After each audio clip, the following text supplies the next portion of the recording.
Hello, नमस्कार दोस्तों। तो स्वागत है आपके अपने चैनल सृष्टि टेक पे। आज हम लोग निमी मॉक टेस्ट के semester 3 model 3 AC 3 phase motor या पॉली फेज मोटरों के क्वेश्चन को सोल्व करने वाले हैं। तो आज का हमारा पहला सवाल बोल रहा है कि 3 कला स्क्वायरल केज प्रेरण मोटर की स्लिप गति की गणना करें। तो देखिए स्लिप गति यहाँ पे एनएस लिखा हुआ है। तो एनएस का मतलब होता है सिंक्रोनस गति। एनएस का मतलब क्या होता है? सिंक्रोनस गति भी कहते हैं या इसे चुंबक क्षेत्र की गति भी कहते हैं। चुंबक क्षेत्र की गति भी कहते हैं।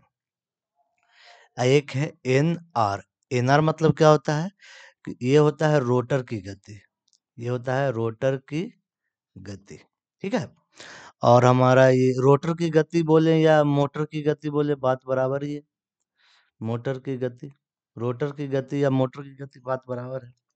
तो हमारा जो एनएस बराबर होता है ना, एनएस का क्या सूत्र होता है? एनएस का सूत्र होता है 120 इंटू फ्रीक्वेंसी बटा पोलो की संख्या। ठीक है। मगर हमसे यहाँ पे पूछा है एन स्लिप। तो एन स्लिप बराबर होता है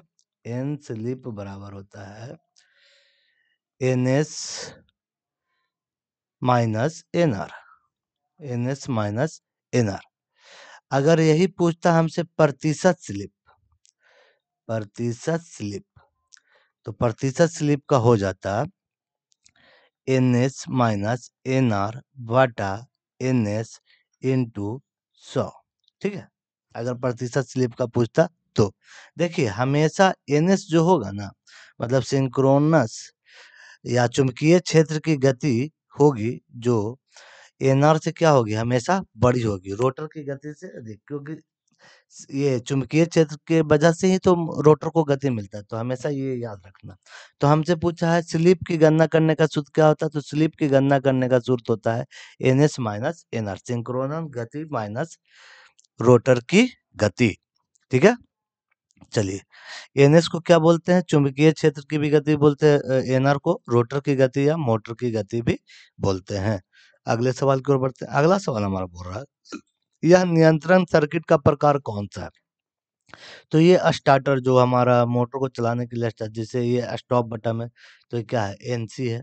एनसी का मतलब क्या होता है? Normally close. ये क्या है? एनओ है। ये ओवरलोड रिले है, ओएलआर, है ना, इसी तरह से।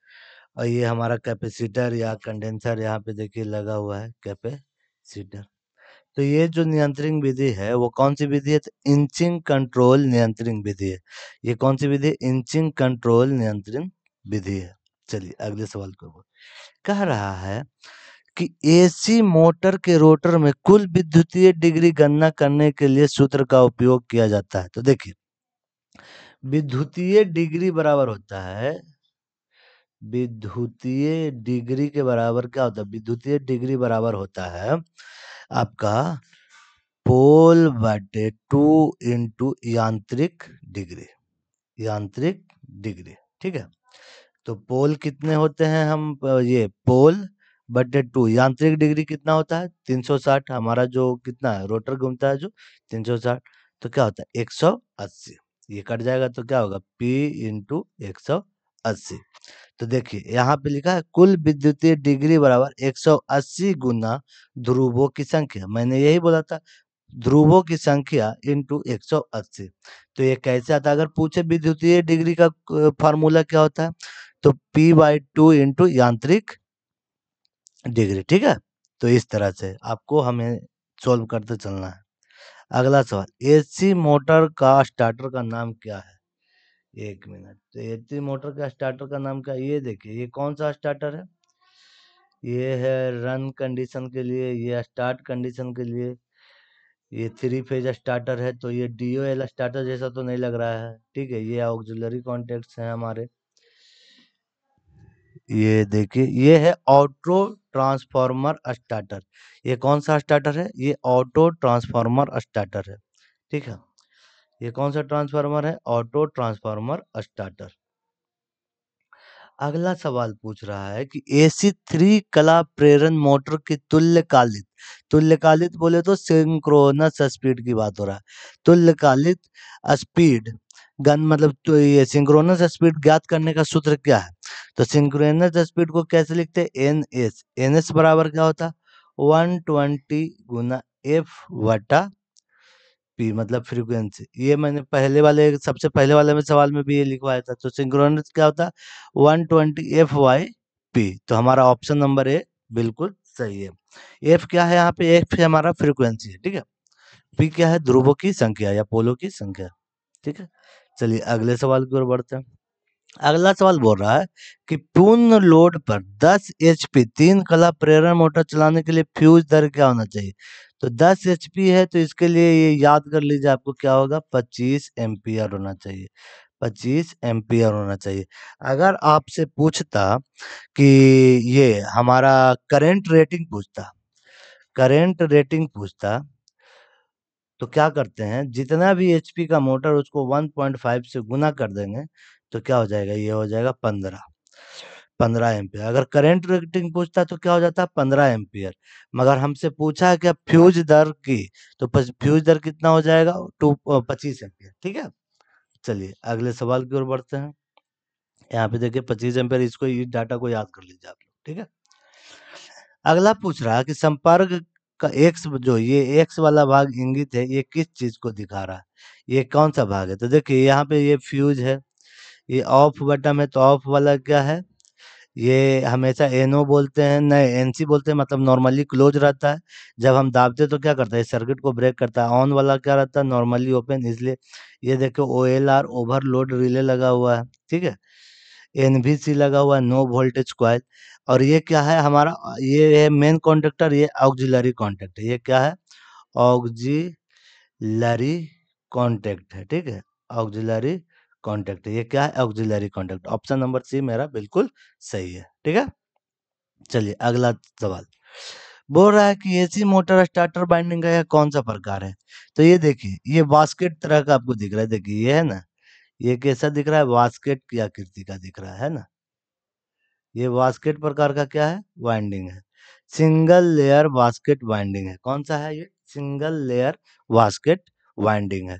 चलिए अगले सवाल, आपको फिगर देख के समझ में आ जाएगा ये कौन सी वाइंडिंग है। कह रहा है कि प्रतिशत स्लिप, देखिए यहाँ पे प्रतिशत स्लिप का गणना करने का सूत्र पूछा है। तो हम आपको पहले ही लिखवा चुके हैं, पहले सवाल में ही मैंने बताया था। प्रतिशत स्लिप बराबर क्या होता है? प्रतिशत स्लिप बराबर क्या होता है? N S minus N R बटा एन एस इंटू 100, ठीक है। ये इंटू का सिंबल है, ये गुना का है, ये एक्स जैसा दिख रहा है, ठीक है। तो ये हमारा कौन सा ऑप्शन नंबर है? बिल्कुल सही है। अगले सवाल की ओर बढ़ते हैं। ये कह रहा है, ये देखिए फिर से वही डायग्राम आ गया। यहाँ पे देखिए लगा हुआ है ओवरलोड रिले, ये स्टार्ट बटन है, ये स्टॉप बटन है। तो स्टॉप बटन हमेशा क्या करते हैं? नॉर्मली क्लोज होता है। स्टार्ट एनो होगा। ये ओवरलोड रिले है। ये एनवीसी नहीं, ये एनवीसी कॉइल नहीं, यहाँ पे देखिए कैपेसिटर लगा हुआ है।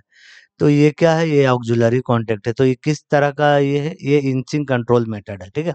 इंचिंग कंट्रोल मेथड, ये पहले वाला भी सवाल में ये आ चुका है, ठीक है। चलिए अगले सवाल की ओर बढ़ते हैं। कह रहा है कि 3 कला मोटर में बाइंडिंग के बीच की कला की स्थापना क्या होती है? मैंने पहले भी बताया था 360 डिग्री आपका होता है। तो इसको 3 भाग में बांटते हैं तो क्या हो जाएगा? 120 डिग्री। तो ये क्या होता है? 120 डिग्री होता है 3 फेज में। 3 फेज में 120 डिग्री, 90 डिग्री किस में होता है? 2 फेज या 4 फेज में, ठीक है। चलिए अगले सवाल की ओर बढ़ते हैं। अगला सवाल बोल रहा है कि ये जो एक्स के द्वारा इंगित भाग है, ये क्या है? ये देखिए वाउंड प्रकार का रोटर है और ये स्लिप रिंग है। ये कौन सा है? ये स्लिप रिंग है। ये देखिए इस तरह से गोल गोल यहाँ पे बना हुआ, ये कौन सा है? स्लिप रिंग है। ये क्या है? स्लिप रिंग है। चलिए अगले सवाल की ओर बढ़ेंगे।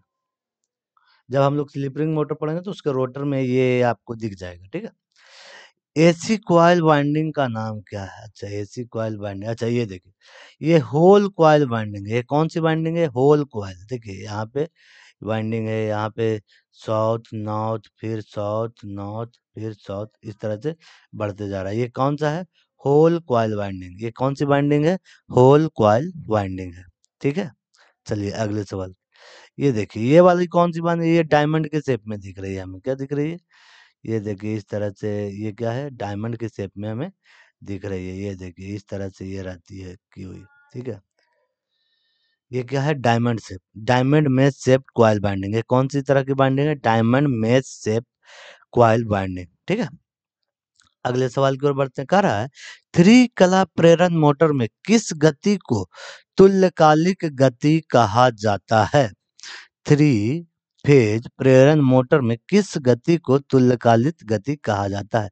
चुंबकीय क्षेत्र की गति को घूमते हुए, रोटेशन ऑफ मैग्नेटिक फील्ड। देखिए मैंने अभी बताया था सिंक्रोनस जो हमारा है, सिंक्रोनस स्पीड किसको कहते हैं? सिंक्रोनस गति को हम चुंबकीय क्षेत्र की गति भी कहते हैं। मैंने सबसे पहले सवाल में लिखा था चुंबकीय क्षेत्र की गति भी क्या कहते हैं? ये सिंक्रोनस स्पीड को। तो कह रहा थ्री फेज प्रेरण मोटर में किस गति को तुल्यकालिक गति कहा जाता है?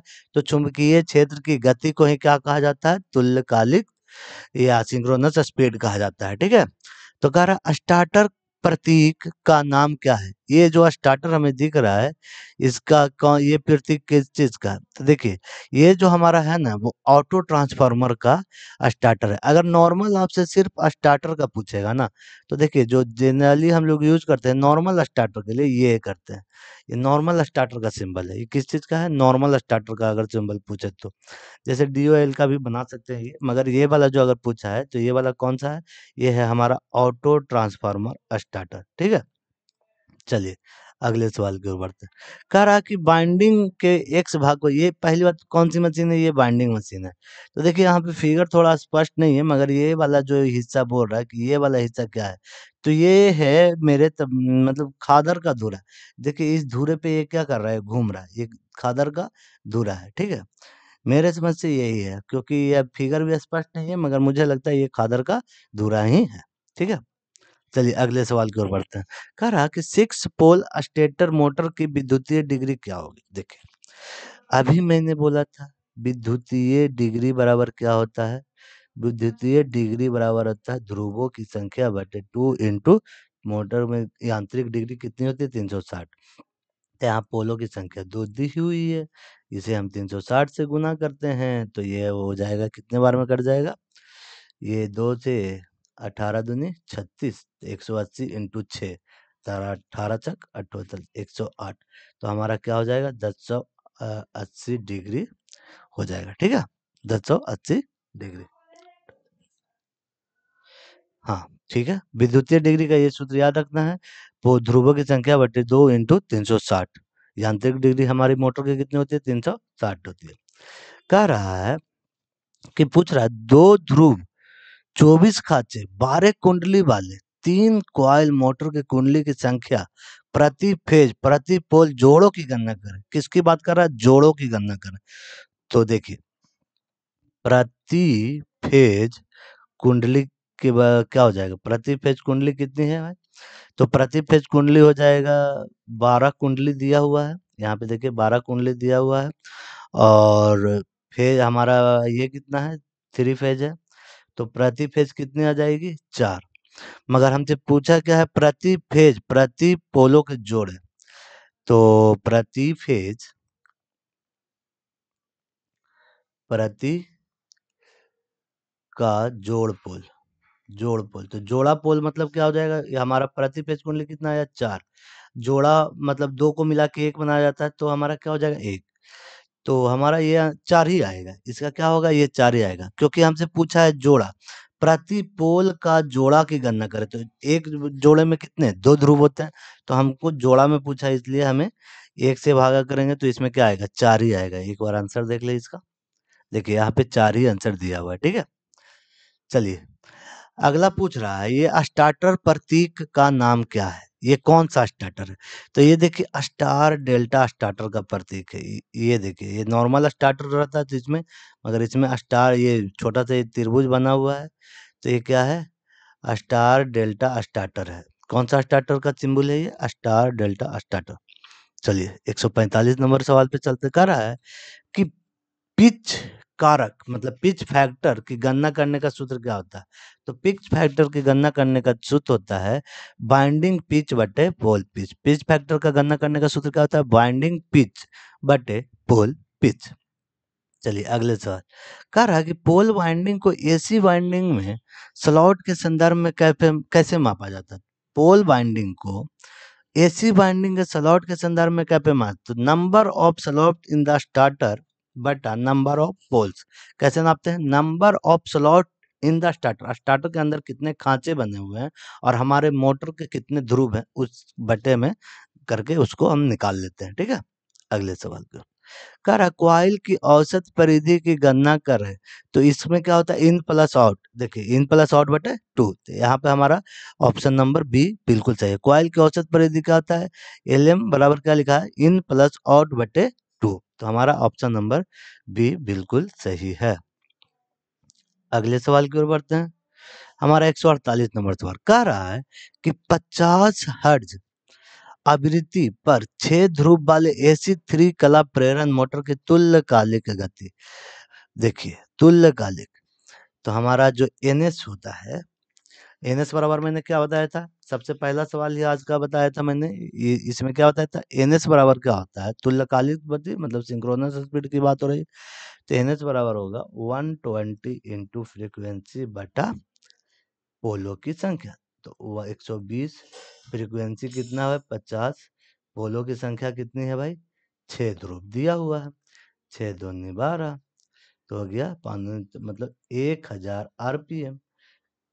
आरपीएम आ गया 1000, तो हमारा ऑप्शन नंबर क्या है? ऑप्शन नंबर बी बिल्कुल सही। आपको जब अर्थ के सूत्र याद है ना, तो आपको बनाने में किसी तरह की कोई समस्या नहीं आने वाली। ठीक है, चलिए अगले सवाल की ओर बढ़ते हैं। अगला सवाल बोल रहा है कि 3 फेज इंडक्शन मोटर में प्रतिशत स्लिप की गणना करें। तो देखिए प्रतिशत स्लिप की गणना करें, यहाँ पे आरपीएम मतलब एनआर तो दिया हुआ है, मगर हमको पहले क्या सिंक्रोनस स्पीड निकालना पड़ेगा। तो हम सिंक्रोनस स्पीड का सूत्र लिखते हैं, क्या होता है?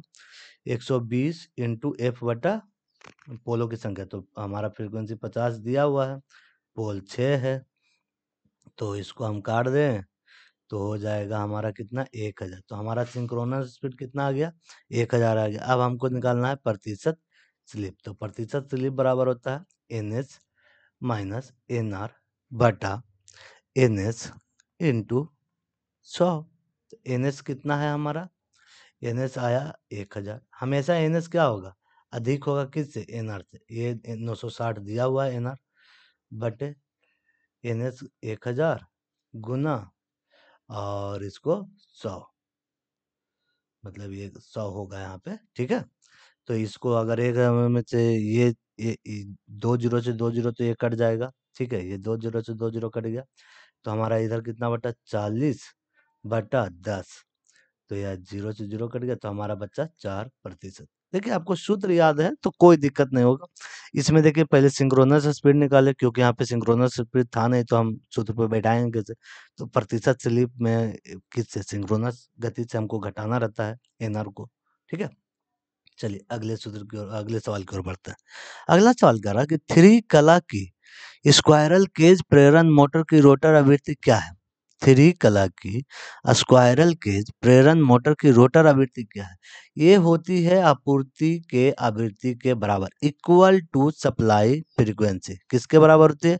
Equal to supply frequency. क्योंकि जो स्टार्टिंग में एनआर होता है ना, वो एनआर क्या होता है? शून्य होता है। ठीक है, स्टार्टिंग में एनआर क्या होता है? शून्य होता है।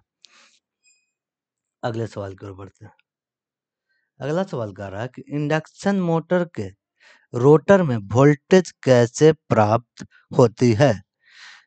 इंडक्शन मोटर के रोटर में वोल्टेज कैसे प्राप्त होगी? तो स्टेटर और रोटर के ट्रांसफार्मर कार्य के द्वारा। स्टेटर और रोटर के transformer by the transformer action of stator and rotor. Stator और रोटर के ट्रांसफार्मर कार्य द्वारा, मतलब स्टेटर और रोटर जब आपस में मिलकर कार्य करेंगे तो हमारा क्या होगा? हमें रोटर में वोल्टेज प्राप्त होता है।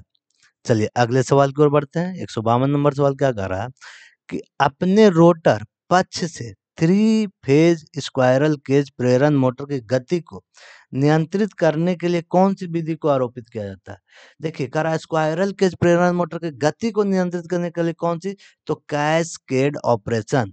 कौन सा ऑपरेशन करते हैं? कैस्केड ऑपरेशन करते हैं। इसी को हम लोग क्या करते हैं? बैक टू बैक मेथड भी बोलते हैं, जिसमें दो मोटरों को एक के पीछे एक लगाया जाता है। इसे हम लोग कौन सा कहते हैं? कैस्केड ऑपरेशन कहते हैं। ठीक है, चलिए अगला सवाल। कह रहा है कि अवरुद्ध रोटर परीक्षण, ब्रोक्ड रोटर टेस्ट, अवरुद्ध रोटर परीक्षण थ्री कला प्रेरण मोटर का कौन सा नुकसान निर्धारित किया जाता है? देखिए, एक ऐसे याद रखिए, ये जो हमारा होता है ये फुल लोड, कॉपर लॉस किस पे होता है? हमारा फुल लोड। तो हमसे पूछा गया है कि अवरुद्ध रोटर परीक्षण द्वारा थ्री कला प्रेरण मोटर में कौन सा नुकसान को निर्धारित किया जाता है? तो कॉपर लॉस को। ठीक है, किसको करते हैं? Copper loss. आयरन लॉस को पूछेगा तो नो लोड पर। ठीक है, अगला सवाल। रीवाइंडिंग प्रक्रिया में वार्निश से पहले मोटर को प्रीहीट क्यों करते हैं? प्रीहीट करने का एक ही रीजन है बस, कि उसके अंदर कोई नमी न रह जाए। बाइंडिंग परतों के बीच नमी को बाहर निकालने के लिए क्या करते हैं? मोटर को प्रीहीट करते हैं। बाइंडिंग परतों के बीच नमी को बाहर निकालने के लिए मोटर को क्या करते हैं? प्रीहीट करते हैं। चलिए अगला सवाल। अगला सवाल बोल रहा है कि एसी मोटर बाइंडिंग में अतिरिक्त ग्राउलर का उपयोग करके किस प्रकार के परीक्षण को करते हैं? एसी मोटर वाइंडिंग में अतिरिक्त ग्राउलर का प्रयोग कर, मतलब इंटरनल ग्रोवलर का क्यों प्रयोग करते हैं? आंतरिक ग्रोवलर का प्रयोग क्यों करते हैं? शॉर्ट सर्किट टेस्ट के लिए, ये तो सबको पता है। इससे क्या करते हैं हम लोग? शॉर्ट सर्किट टेस्ट करते हैं। आंतरिक ग्लोबुलर की मदद से short circuit, open circuit test दोनों करते हैं। ठीक है, अगला सवाल। स्टार्टर वाइंडिंग शॉर्ट और ओपन कॉइल्ड फॉल्ट परीक्षण के लिए किस प्रकार के उपकरण का, तो आंतरिक ग्लोबुलर का इस्तेमाल करते हैं। किसका इस्तेमाल करते हैं? आंतरिक ग्लोबुलर का इस्तेमाल करते हैं। बिल्कुल सही है। चलिए अगले सवाल की ओर बढ़ते हैं। कह रहा है एसी मोटर सर्किट में फ्यूज के अलावा थर्मल कटआउट का क्या उपयोग? देखिए, थर्मल कटआउट का काम है कि ओवर रेटिंग से सुरक्षा प्रदान करना। तो लगातार ओवरलोडिंग की अनुमति दे, इसीलिए हम लोग क्या करते हैं? थर्मल कटऑफ का प्रयोग करते हैं। लगातार ओवरलोडिंग से अनुमति देने के लिए हम लोग थर्मल कटऑफ का प्रयोग करते हैं। अगला सवाल कह रहा है कि पर परिवर्तित गति पर उच्च प्रारंभिक बल घूर्ण प्रदान करने के लिए किस प्रकार की मोटर का उपयोग करता है? देखिए, उच्च प्रारंभिक स्टार्टिंग टॉर्क अगर चाहिए तो हम लोग किसका? स्लिप रिंग का इस्तेमाल करते हैं। किसका करते हैं? स्लिप रिंग का। तो three phase slip ring induction motor का इस्तेमाल करते हैं। किसमें? प्रारंभिक गति आपको अगर उच्च चाहिए तो उसके लिए हम लोग कौन से मोटर का इस्तेमाल करते हैं? Three phase slip ring induction motor का इस्तेमाल करते हैं। ठीक है, चलिए अगला सवाल की ओर बढ़ते हैं। अगला सवाल बोल रहा है कि एसी इंडक्शन मोटर में बला घूर्ण और स्लिप के बीच क्या संबंध है? देखिए, एसी इंडक्शन मोटर में बला घूर्ण और हमारे बला घूर्ण और स्लिप के बीच क्या संबंध है? तो स्लिप के बीच संबंध है कि स्लिप बढ़ने से क्या होता है? बला घूर्ण बढ़ता है। बिल्कुल सही है। Slip increase torque increase, slip बढ़ने से क्या होता है? बला घूर्ण बढ़ता है। ठीक है, चलिए अगले सवाल की ओर बढ़ते हैं। अगला सवाल कर रहा है, यदि खुले सर्किट में रोटर बार को एसी इंडक्शन मोटर पर क्या प्रभाव होता है? खुले सर्किट में रोटर बार हो, अच्छा, ओपन सर्किट अगर हो जाए हमारा रोटर बार तो क्या होगा? तो देखिए, अगर सर्किट ओपन हो जाएगा रोटर का तो रेजिस्टेंस क्या हो जाएगा? इन्फिनाइट, उच्च हो जाएगा। अगर रेजिस्टेंस उच्च होगा तो क्या होगा? हीट भी अधिक होगा। तो over heating of motor, motor क्या होगी? अधिक गर्म होगी। ठीक है, अगला सवाल। एसी थ्री फेज मोटर में रिवाइंडिंग के लिए किस प्रकार के तार का उपयोग किया जाता है? देखिए, एसी थ्री फेज मोटर में रिवाइंडिंग के लिए सुपर इनामिल्ड कॉपर वायर, ये याद रखिएगा। सिर्फ जो हमारा ये समरसेबल पंप होता है उसमें अलग वायर का इस्तेमाल करते हैं, बाकी सभी मोटरों में हम लोग सुपर इनामिल्ड कॉपर वायर का ही इस्तेमाल करते हैं।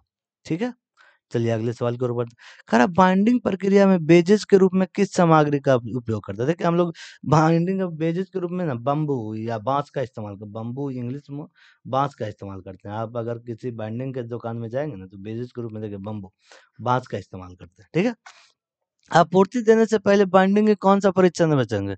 देखिए, हम लोग जब आपूर्ति देते हैं ना, मतलब मोटर को कनेक्शन करने से पहले, मतलब जब हम उसको बांध लेते हैं, उसको जब सर्विस में लेने से पहले उसमें एक टेस्ट करते हैं, वो टेस्ट होता है पोलैरिटी टेस्ट।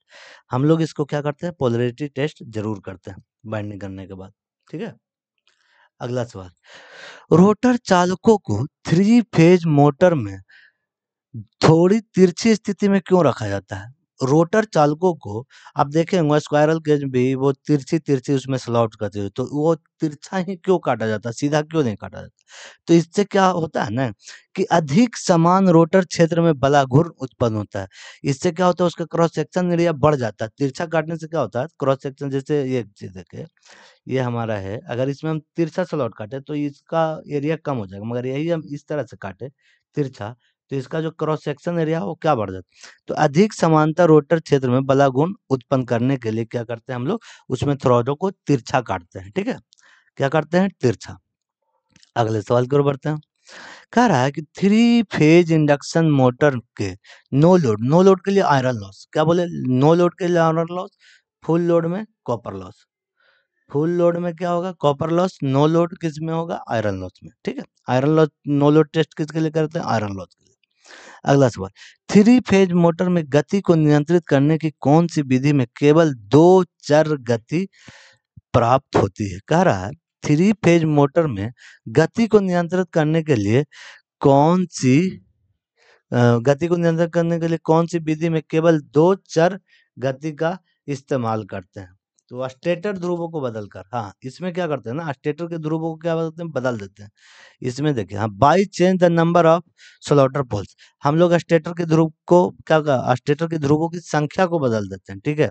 मतलब उसको घटा बढ़ा देते हैं, स्टेटर के ध्रुवों की संख्या को बदल देते हैं। चलिए अगले सवाल की ओर चलते हैं। अगला सवाल कह रहा है, स्लिप रिंग इंडक्शन मोटर में बाउंड रोटर क्यों फिट किया जाए? देखिए, मैंने पहले भी बोला था कि स्लिप रिंग इंडक्शन मोटर के अंदर ना हम लोग स्क्वायरल केज या ये सब नहीं, हम लोग बाउंड रोटर का इस्तेमाल करते हैं। क्यों करते हैं?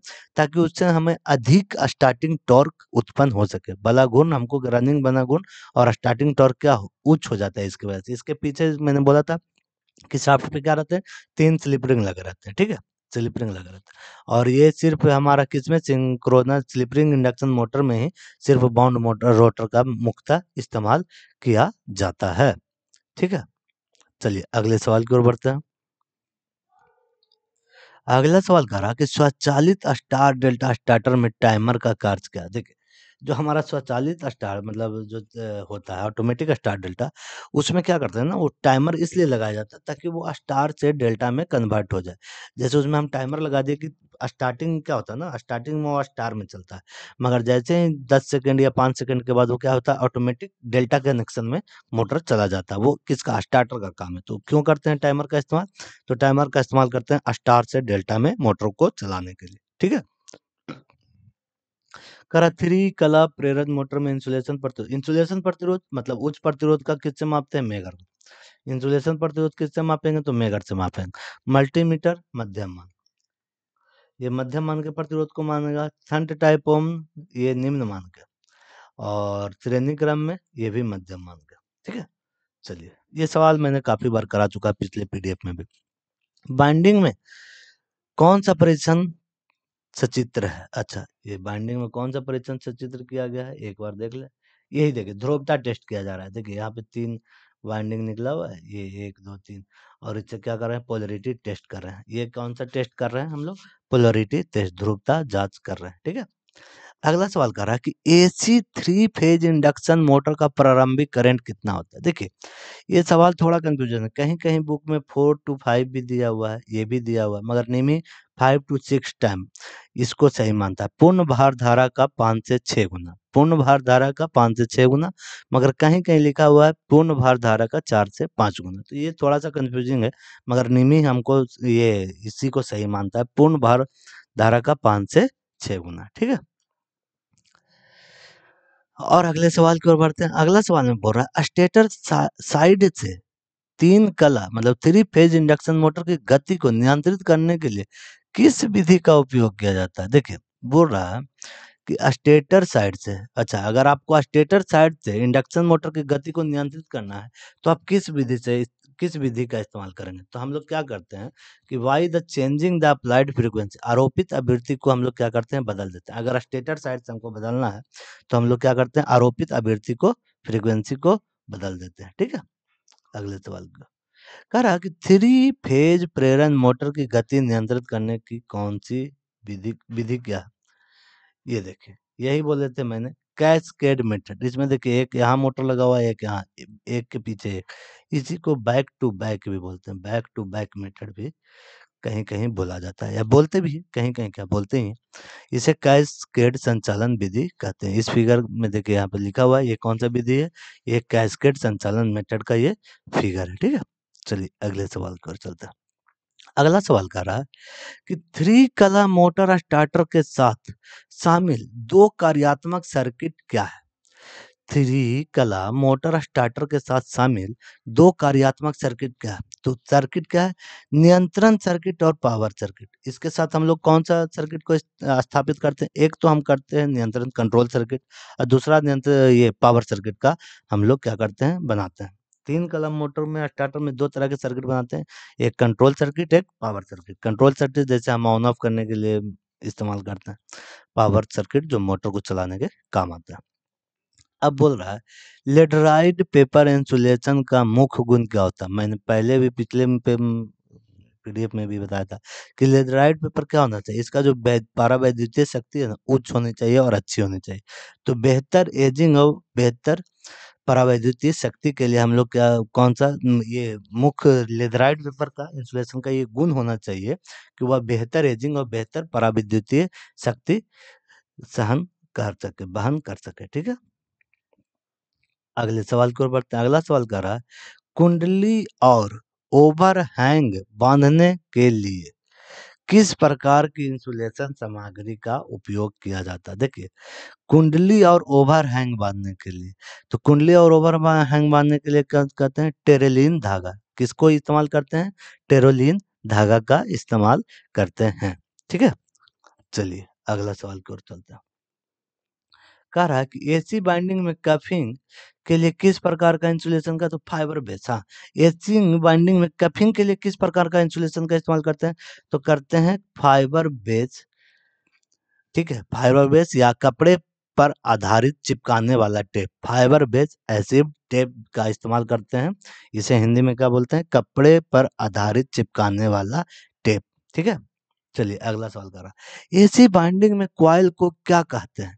एसी बाइंडिंग में कॉइल को क्या कहते हैं? भाट refers coil in AC binding श्रेणी में जुड़े घुमावों की संख्या, number of turns connected in series, श्रेणी में जुड़े घुमावों की संख्या, ठीक है? चलिए अगले सवाल की ओर चलते हैं। कह रहा है कि किस प्रकार की एसी बाइंडिंग की विभिन्न पिचों पर कुंडली पोल कला की संख्या एक से अधिक होती है?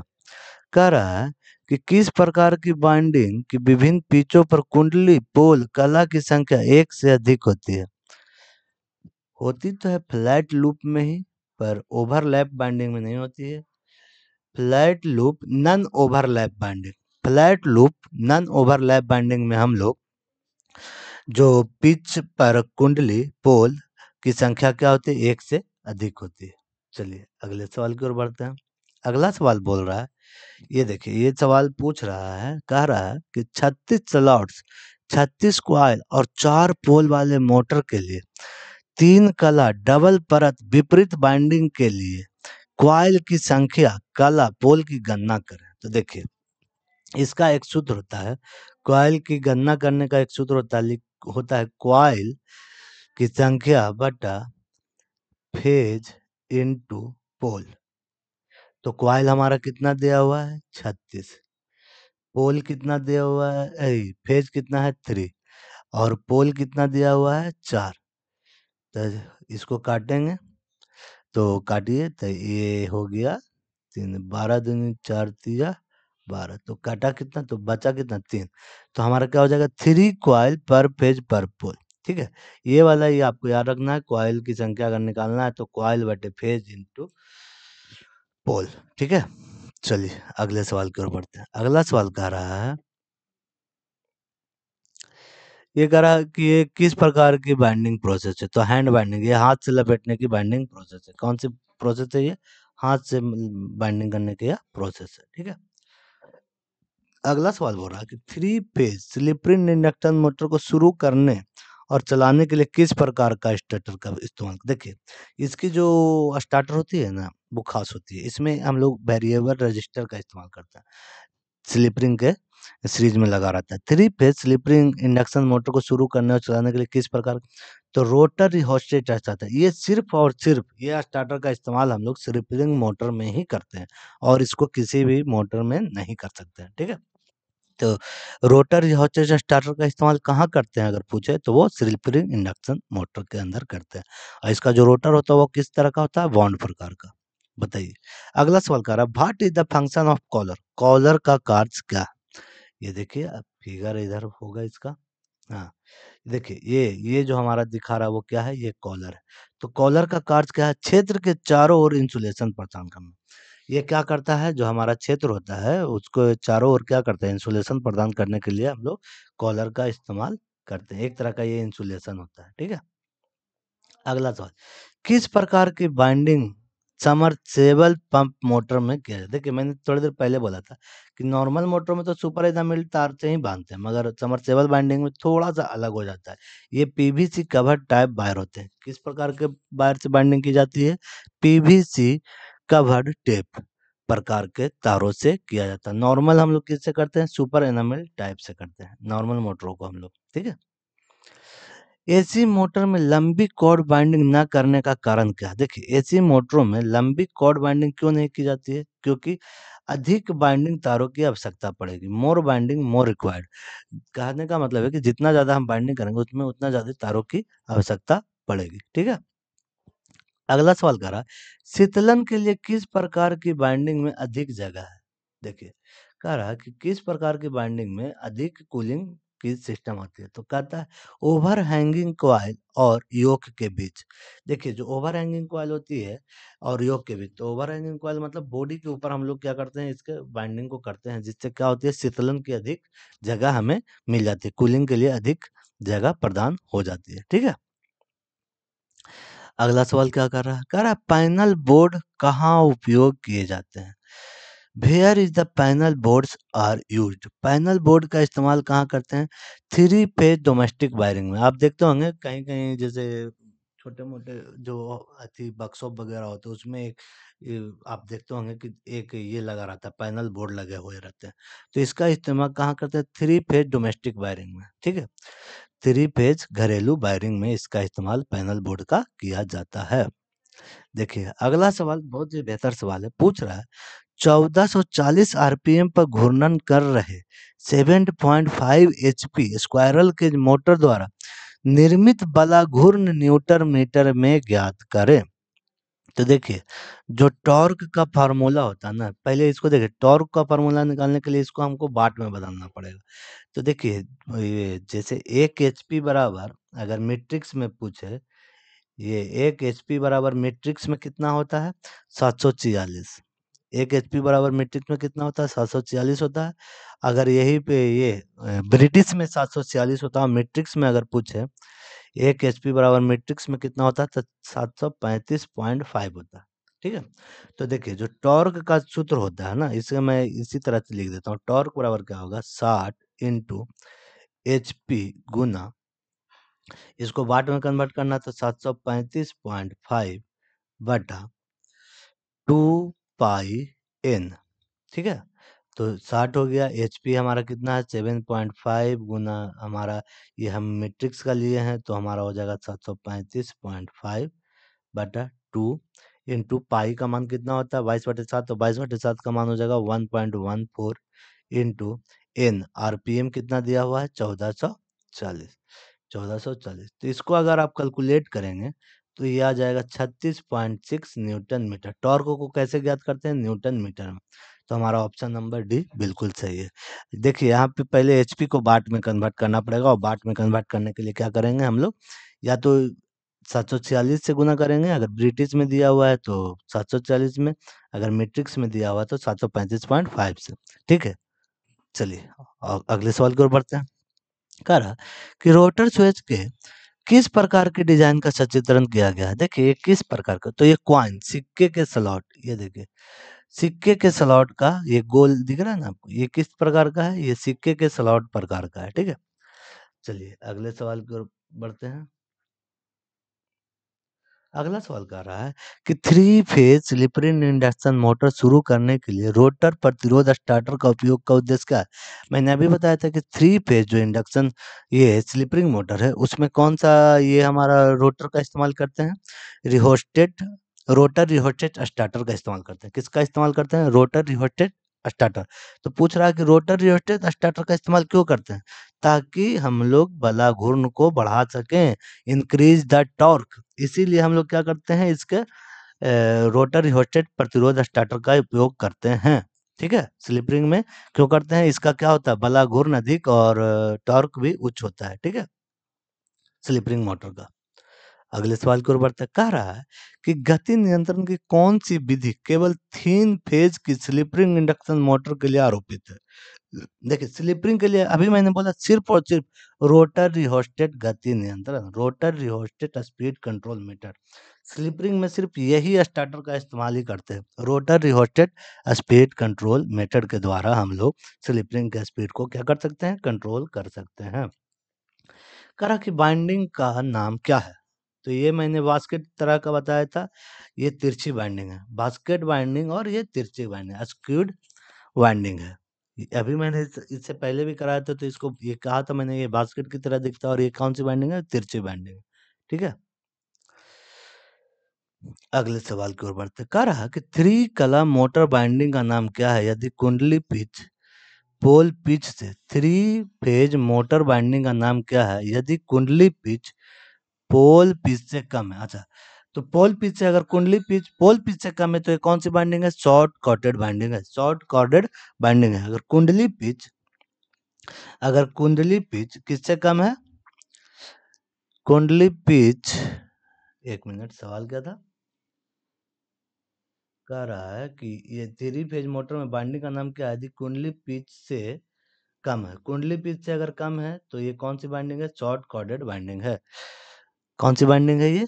शॉर्ट कॉर्डेड बाइंडिंग है। चलिए अगले सवाल की ओर बढ़ते हैं। अगला सवाल कह रहा है कि थ्री फेज संकेंद्रित बाइंडिंग का अवगुण कौन-सा है? मतलब संकेंद्रित मतलब कॉन्सेंट्रिक। देखिए, थोड़ा-सा इंग्लिश वर्ड भी देखना है इसमें।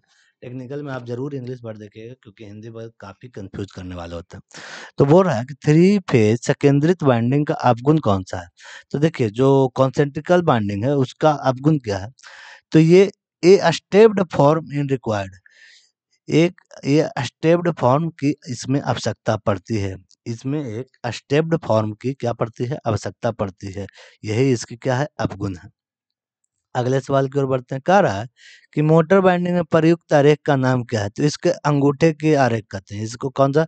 रिंग डायग्राम या अंगूठी का आरेख कहते हैं। ये ए बी, ये हमारा क्या फेज है। ठीक है, ये फेज है। तो ये जो डायग्राम बोलते हैं इसको कौन सा? रिंग डायग्राम, अंगूठी का आरेख भी कहते हैं। ठीक है, इसको अंगूठी का आरेख भी कहते हैं। अगले सवाल की ओर। कह रहा है कि थ्री फेज 36 स्लॉट 12 कॉइल 4 पोल स्टार्टर वाइंडिंग के लिए स्लॉट के संदर्भ में विस्थापित की गणना करें। बहुत ही मजेदार सवाल है। तो पहले इसमें निकालेंगे क्या? इलेक्ट्रिक डिग्री बराबर क्या होती है? इलेक्ट्रिक डिग्री का क्या बोले थे भाई? इलेक्ट्रिक डिग्री बराबर क्या होता है? पोलों की संख्या बटे 2 इंटू 360। तो पोल कितना दिया हुआ है? 4 बटे 2 इंटू 360। यही हो गया। 18 दूनी 36, 18 चौ 72, 720। ये क्या हो गया? इलेक्ट्रिकल डिग्री 720 डिग्री आ गया। अब हमसे क्या पूछा है? इलेक्ट्रिकल डिग्री पर स्लॉट पहले निकालेंगे। तो इलेक्ट्रिकल डिग्री कितना आ गया हमारा इलेक्ट्रिकल डिग्री आ गया 720। स्लॉट की संख्या कितनी है भैया? स्लॉट 36, 36 है स्लॉट ना। तो 36 दूनी 72, तो मतलब ये आ गया 20। तो ये पर स्लॉट कितना आ गया? 20 डिग्री। ठीक है, अब पूछ रहा है क्या कि हमसे विस्थापित की गणना करें। तो phase displacement in slot, phase displacement पूछ रहा है। फेज डिस्प्लेसमेंट, तो फेज डिस्प्लेसमेंट हो जाएगा। पहले फेज डिस्प्लेसमेंट बराबर होता है फेज डिस्प्लेसमेंट बटा इलेक्ट्रिकल डिग्री। फेज डिस्प्लेसमेंट बटा इलेक्ट्रिकल डिग्री। तो फेज डिस्प्लेसमेंट कितना हो जाएगा? थ्री फेज के मोटरों में फेज डिस्प्लेसमेंट कितना होता है? 120 डिग्री। तब ना तीन वाइंडिंग में 360 होता है भाई। तो फेज डिस्प्लेसमेंट कितना हो जाएगा 120 डिग्री, और हमारा जो इलेक्ट्रिकल डिग्री कितना है 20, तो 20 छक्का 20 था, मतलब हमारा क्या आ जाएगा, नंबर ऑफ स्लॉट की संख्या कितनी हो जाएगी 6 सेंटीमीटर। नंबर ऑफ स्लॉट की संख्या कितनी हो जाएगी 6 सेंटीमीटर कर रहा है, 6 स्लॉट हो जाएंगे, नंबर ऑफ स्लॉट्स कितने हो जाएंगे 6। ठीक है, तो हमारा देख लेते हैं, आंसर है 6, ये बिल्कुल है। तो हमारा ऑप्शन नंबर सी बिल्कुल सही। इसको याद रखना, इलेक्ट्रिकल डिग्री पहले हम लोग निकाले, तो मैं यहाँ भी कर देता हूँ, तो 4/2 इंटू 360 की है, तो ये हमारा हो गया, कितना आ जाएगा फिर 720। ठीक है, यहाँ तक कोई दिक्कत है? फिर मुझे पर स्लॉट्स निकालने थे, इलेक्ट्रिकल डिग्री क्या निकालने थे, पर स्लॉट, तो 720, और स्लॉट्स की संख्या कितनी थी 12, 12 थी नहीं 36 थी, 36 थी, तो ये बात, तो ये 20 डिग्री, मगर पूछा हमसे क्या है कि ये फेज डिस्प्लेसमेंट पूछा था, फेज डिस्प्लेसमेंट 3 फेज मोटर में 360, तो 360 को 3 से भागा देंगे तो 120, और बटे इलेक्ट्रिकल डिग्री, तो हो जाएगा ये 6। तो हमारा कितना हो जाएगा 6 स्लॉट्स। ठीक है, नंबर ऑफ स्लॉट्स कितना आ गया 6। ठीक है, चलिए अगले सवाल की ओर बढ़, कह रहा है कोल कॉइल पोल कला की संख्या वाले एसी मोटर बाइंडिंग किस प्रकार से अलग अलग स्लॉट में व्यवस्थित रहते हैं? तो ये रहते हैं डिस्ट्रीब्यूटेड बाइंडिंग की तरह। ये किस रहते हैं?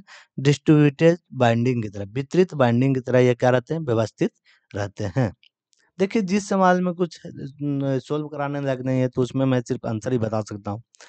बाइंडिंग के किस प्रकार का परीक्षण का चित्रण किया गया? देखिए, ये वायरिंग का ना, ये प्रतिरोध टेस्ट हो रहा है। ये कौन सा प्रतिरोध, रेजिस्टेंस परीक्षण किया जा रहा है। तो ये बाइंडिंग की कौन सा टेस्ट है? ये प्रतिरोध रेजिस्टेंस टेस्ट है।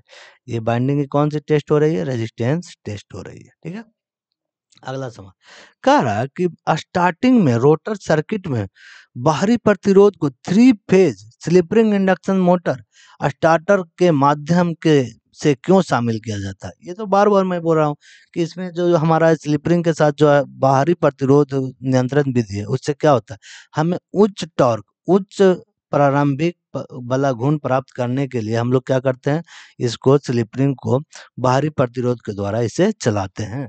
और ये हमेशा याद रखिएगा, स्लिप रिंग मोटर में ही बाहरी प्रतिरोध का इस्तेमाल किया जाता है, अदरवाइज और किसी मोटरों में नहीं किया जाता है। अगला सवाल बोल रहा है, यदि स्लिप रिंग इंडक्शन मोटर में रोटर वाइंडिंग खुले परिपथ में स्टार्टिंग किया जाए तो क्या होगा? अगर देखिए, रोटर में अगर आप सप्लाई ही नहीं दोगे तो क्या वो चलेगा? बिल्कुल नहीं चलेगा, मोटर विल नॉट रन। तो क्या कह रहा है कि यदि स्लिप रिंग इंडक्शन मोटर में रोटर वाइंडिंग खुले परिपथ में स्टार्टिंग किया जाए तो क्या होगा? मोटर विल नॉट रन, बिल्कुल सही, मोटर नहीं चलेगी। अगले सवाल की ओर, यदि एक कला यदि what happened to 3 phase induction motor in 1 phase fail during run, कह रहा है कि अगर आप कोई मोटर इंडक्शन मोटर चला रहे हैं और चलते चलते क्या हो, 3 फेज में से एक फेज चला जाए, तो क्या उस कंडीशन में क्या होगा? देखिए, जब मोटर चालू हो जाती है ना, तो उसमें अगर एक फेज चला भी जाएगा तो मोटर के स्पीड क्या होगी? धीमी होगी। अगर वो लोड पे चल रही है तो वो बंद हो जाएगी, और वो मोटर बंद हो जाएगी, मगर वो क्या करेगी, वो करंट वो घन घन घन घन करते रहेगी। तो क्या होगा कि मोटर धीरे चलेगी और आखिरकार वो क्या हो जाएगी? जल जाएगी। मोटर धीरे चलेगी और आखिरकार वो जल जाएगी, क्योंकि एक फेज के अभाव में वो ठीक से काम नहीं करेगा। ठीक है, अगले सवाल की ओर। अगला सवाल कह रहा है कि लोड के साथ चलने के दौरान एक कला कटआउट होने पर 3 फेज इंडक्शन मोटर पर क्या पड़ेगा? कह रहा है कि लोड में अगर कोई मोटर चल रहा है, 3 फेज मोटर चल रहा है, और उसका एक फेज चला जाए तो क्या हो जाएगा? तो वही होगी, मोटर धीमी गति से चलेगी और थोड़ी देर बाद क्या हो जाएगी? जल जाएगी। तो आपको ये ध्यान रखना, मोटर का स्पीड कम हो जाएगा और वो धीमी गति के साथ चलेगी और मोटर बंद हो जाएगा। चलिए अगले सवाल की ओर बढ़ते हैं। आज का हमारा अगला सवाल क्या है? कह रहा है कि एकल कलाबद्ध प्रिवेटर के साथ स्टार्टर चालू नहीं होने का कारण दोष क्या हो सकता है? कह रहा है कि what is the defect if starter with single phasing prevented the not switch on?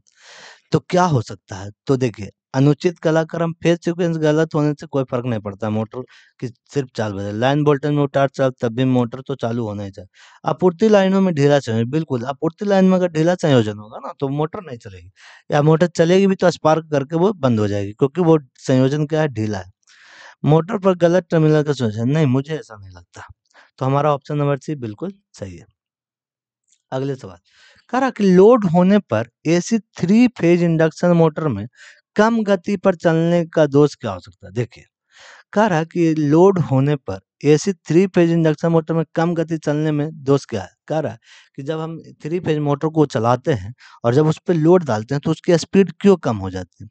तो देखिए स्टेटर वाइंडिंग में आंशिक रूप से क्या होता है, शॉर्ट सर्किट होता है।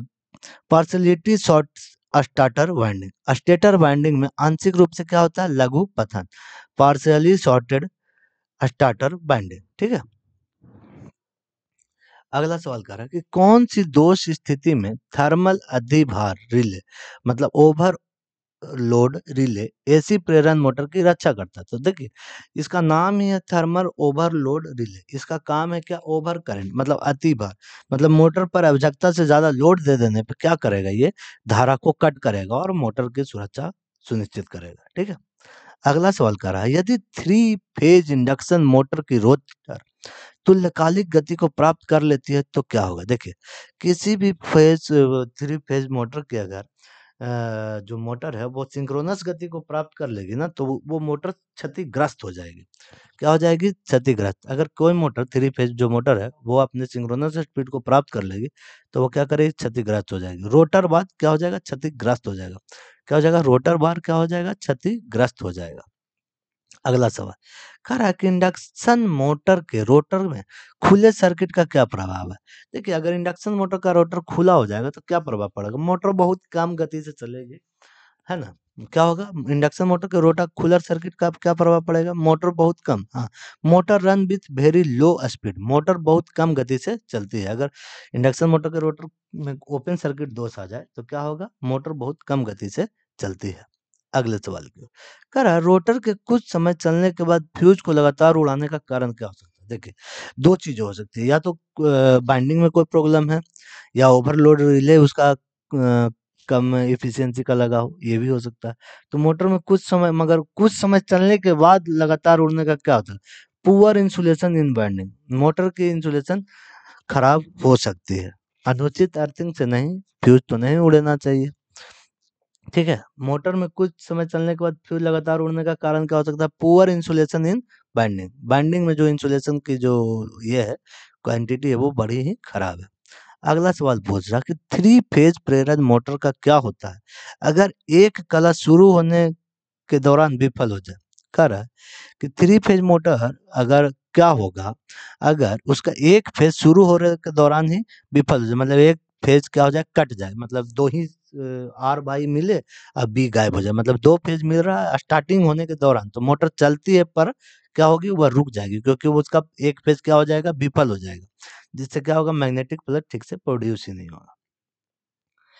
चलिए अगला सवाल कह रहा है कि 3 फेज मोटर स्टार्टर का सिंगल फेज प्रिवेटर के साथ बार बार ट्रिप करने का कौन सा रीजन हो सकता है। कह रहा है which is the cause for the 3 phase motor starter with single phase preventer trip frequently, बार बार क्यों ये ट्रिप हो रहा है। तो ये जो हमारा ओवरलोड रिले है या तो उसकी सेटिंग गलत है या जो ओवरलोड रिले लगा हुआ है वो कम धारा का लगा हुआ है, जिसकी वजह से बार बार क्या कर रही है, वो मोटर को ट्रिप कर दे रही है। ठीक है।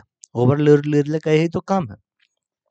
अगला सवाल बोल रहा है हमारा आज का जो आखिरी सवाल है, कह रहा कि 3 फेज मोटर स्टेटर वाइंडिंग में अतिरिक्त ग्राउल आंतरिक ग्राउलर परीक्षण करते समय हेक्सा ब्लेड कर लघु पतित कुंडली दोष का प्रदर्शित करता है। बिल्कुल, जो हम लोग हेक्सा ब्लेड लगाकर जो शॉर्ट सर्किट टेस्ट करते हैं तो इसमें क्या होता है, तो हेक्सा ब्लेड में ना कंपन उत्पन्न होने लगता है। क्या होती है, हेक्सा ब्लेड में कंपन होने लगती है। कह रहा है कि लघु प्लस कुंडली दोष में प्रदर्शित करते हैं तो क्या होता है, तो हेक्सा ब्लेड में तेज कंपन होती है। तो चलिए आज हमारा 3 फेज या पोली फेज मोटर का जो सारा क्वेश्चन था, उम्मीद करते हैं आपके सारे डॉट्स क्लियर हो गए हों। अगर आपको वीडियो अच्छी लगी है तो अपने दोस्तों के साथ शेयर करें, चैनल पे नए हैं तो चैनल को सब्सक्राइब करें। चलिए मिलते हैं नेक्स्ट वीडियो में, तब तक के लिए धन्यवाद।